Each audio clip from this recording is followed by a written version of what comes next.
Am I the only person that's a little bit confused why there's this narrative ongoing now that allegedly Bryan Callen's trying to leave Tfatk, like he's angling away from it? Am I the only person that was aware that he said he's going on a cruise? Wasn't he on some sort of weird cruise that he told Brendan about 2 days before in proper Bryan Callen fashion? Why is everyone now thinking because he's away on cruise and he hasn't been recording a podcast for a couple of episodes that somehow he's now angling to leave? I think all the episodes that he's released on his channel, they've been banked.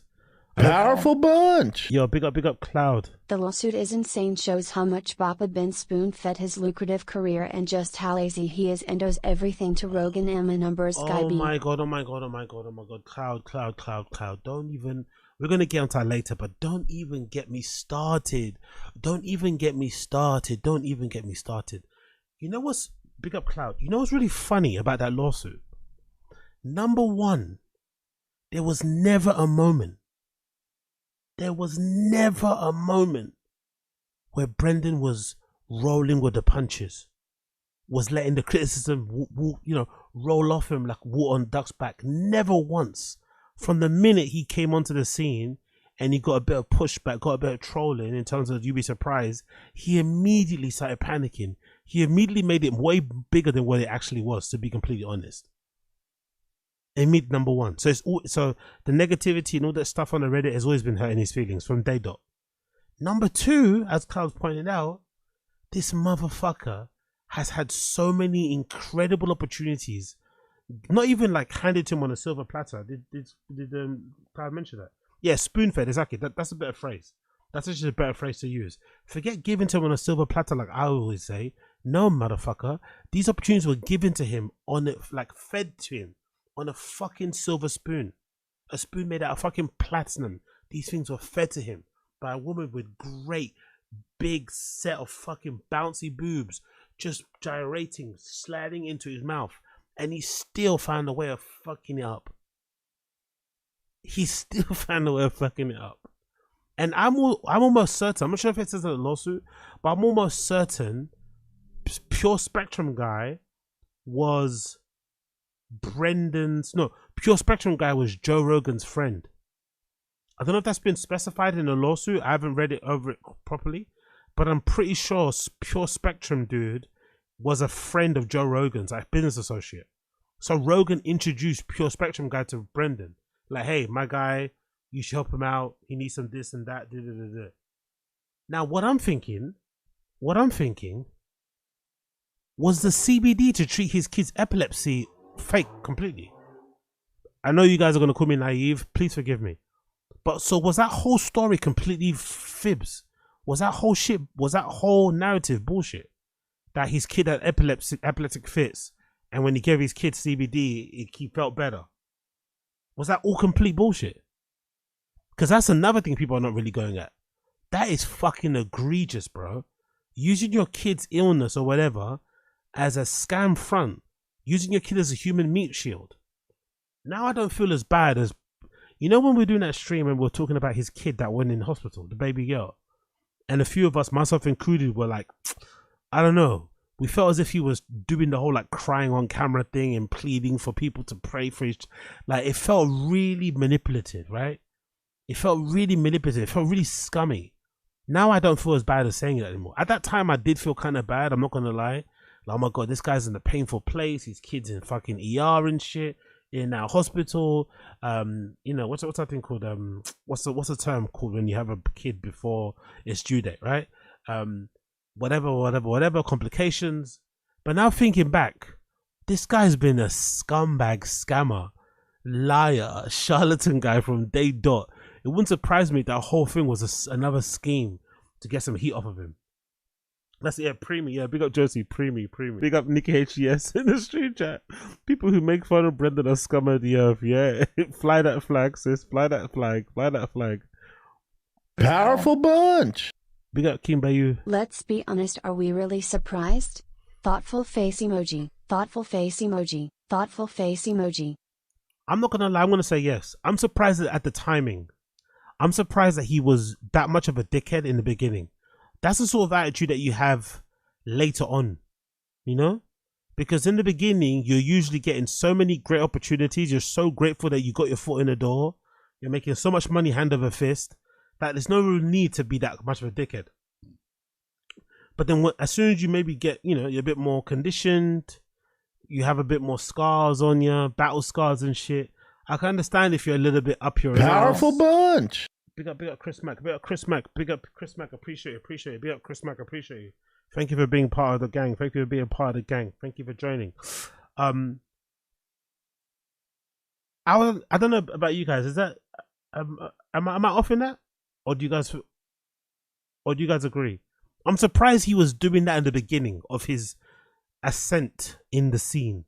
I would have expected him to do that nowadays, but I didn't know he was scamming people behind the scenes like that back in the beginning stages. That's kind of insane. It usually works the other way around. When you're falling off and you need some money, and you know, it's like doing it's like the Bitcoin rug pull thing. Like it's like that sort of thing. I'm surprised he wasn't doing it, like, you know. Because I felt bad for the baby. Remember, just weeks later, Slow Joe had a baby girl and a more huge danger for exactly, Josie, exactly. Like, how badly can you feel for them really when they are inadvertently putting their own kid in danger, in harm's way, you know? Because it's not good for healthy full-term baby to be out and about when they're so young. They have no immune system, but the preemie really dangerous. Yeah, I read that as well. When that picture went viral on the Reddit, heard a bunch of people say the same sort of thing. Like, everybody advises you not to go out into public spaces, especially not shopping malls. But, you know, Slow Joe had to shop. And I think she ended up buying that god-awful snakeskin long Balenciaga trench coat. That was god-awful as well. She probably got hustled on that as well by the sales assistant.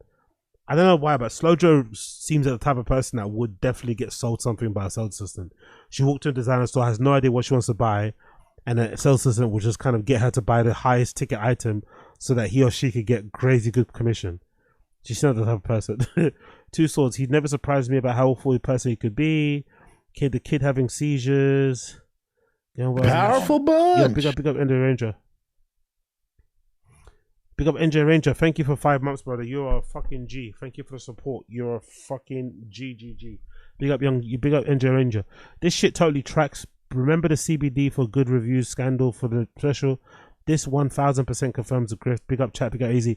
Yeah, no. I remember. Oh, this is honestly, we need to get into this later, please. Let's just get through with the tabs because it's so fucking funny to watch. So let's get through the tabs. We'll quickly talk about Scenario, and then we'll get to Chris, and then we'll get to the fucking thing, right? Please bear with me. But when that CBD shit happened, right? At the time, I'm not gonna lie, I did not think Brendan was the one that told the guy, hey, could you help me out? I just assumed, because you know Brendan, those type of guys, like, they all live in a weird, they live in a parallel universe, right? In their universe, they're like alpha male bad guys, former Marines, Navy SEALs, jiu-jitsu guys. So in their head, anybody that says negative to them, anybody that says anything negative towards them is like a hater, right? So I just assumed that guy was in that kind of cohort of people. He also did CrossFit. He's also a former army guy. He runs his company. He does this. He does that. Blah, blah, blah, blah. I just assumed he's the one that proposed the idea, or he's the one that did it off his own back. I didn't know that Brendan was the one that contacted him and said, hey, I need some help to counteract some of these negative reviews. The funny thing is as well that Brendan is immediately assumed he was only getting negative reviews because people were like review bombing his special. Like, he didn't once ever cross his mind that people just didn't like his special, so they were writing extra detailed reviews to make everyone else know you know what I mean? It's like what everyone does, isn't it? People don't usually sing or shout about the things that they enjoy, but they will let you know about something they hate, you know. They'll let you know in fucking aggressive detail. So it just made me laugh that Brendan immediately thought, oh no, the only way that people hate my specials because they're review bombing it and because they're haters and trolls from the Reddit. It's like, they could also be review bombing it because it's terrible, you know.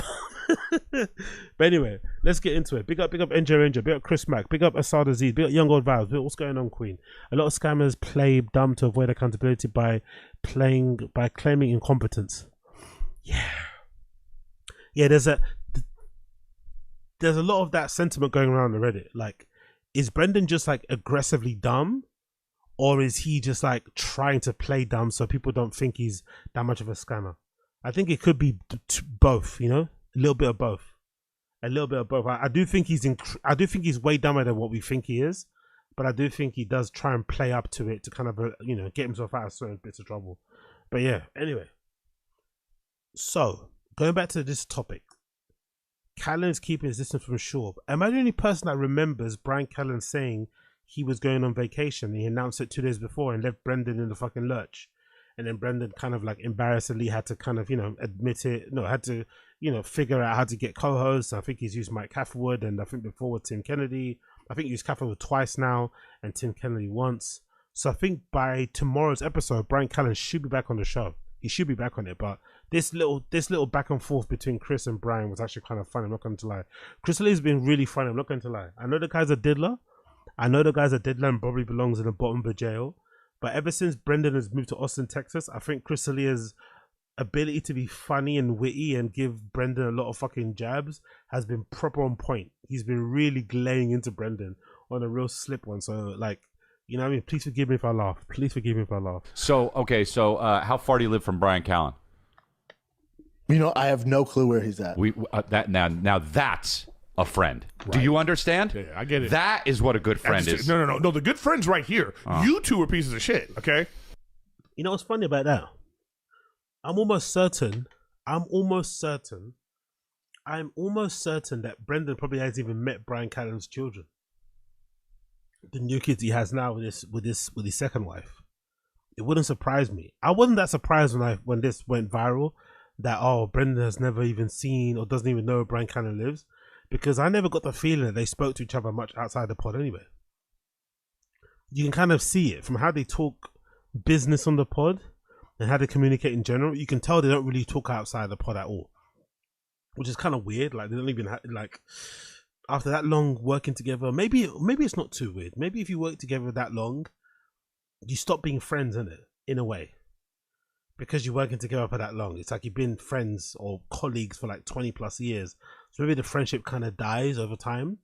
But I'm not that surprised, I'm not going to lie. Because I don't even think Brendan has met Bryan Callen's kids. I think Bryan has met Brendan's kids because Brendan's kids sometimes go to the Tfatk office, especially the Fit Boy one in LA. Because I think towards the end, it seemed like to me anyway, again, just my stupid observation, Brendan was bringing his kids to the office a lot more because I don't think they could afford a babysitter. I think the days gone by where they could afford a babysitter to look after their kids had kind of gone. The budget wasn't there. So that's when Brendan had to bring his kids to the office. And that's when you'd hear Chin trying to, keep them quiet and shit. So I think Bryan maybe has met those kids because of that only. But I don't think they've had a play date. I don't think Brendan and Bryan's wives have hung out with each other in any meaningful way.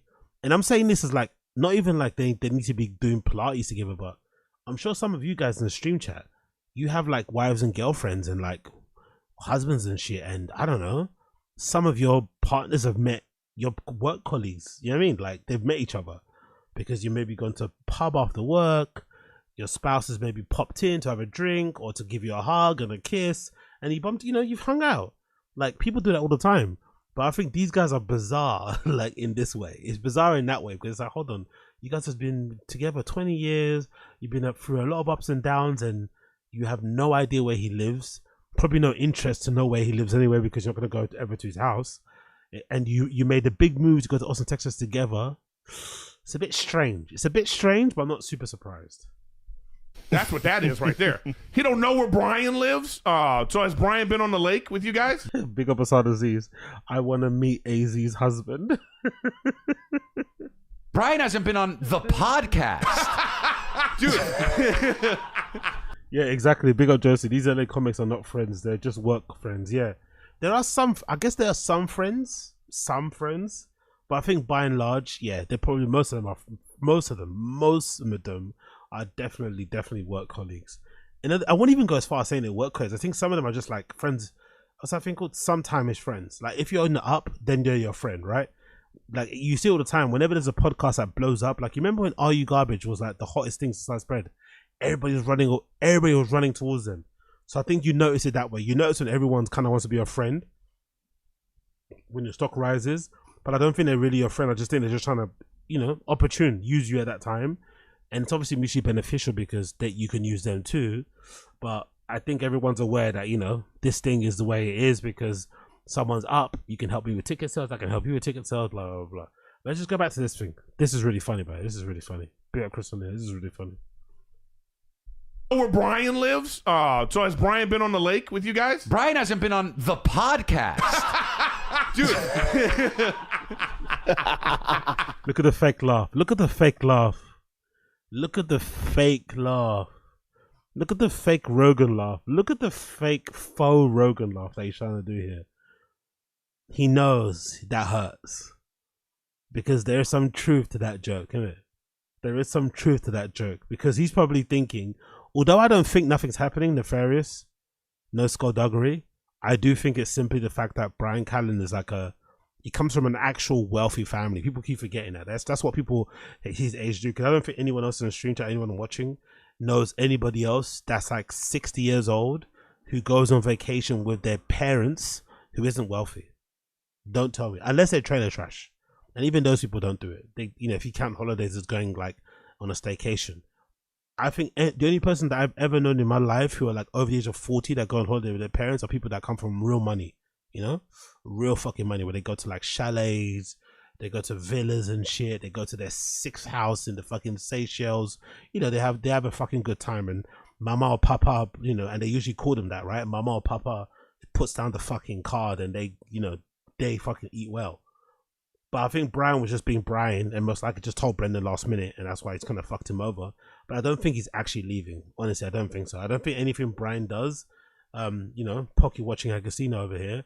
I don't think that anything that Bryan does that could make up for that shortfall in cash, unless he's maybe got a regular spot at the mothership. I don't really see where else he can make up that money. That's the only thing I think he's staying at Tfatk.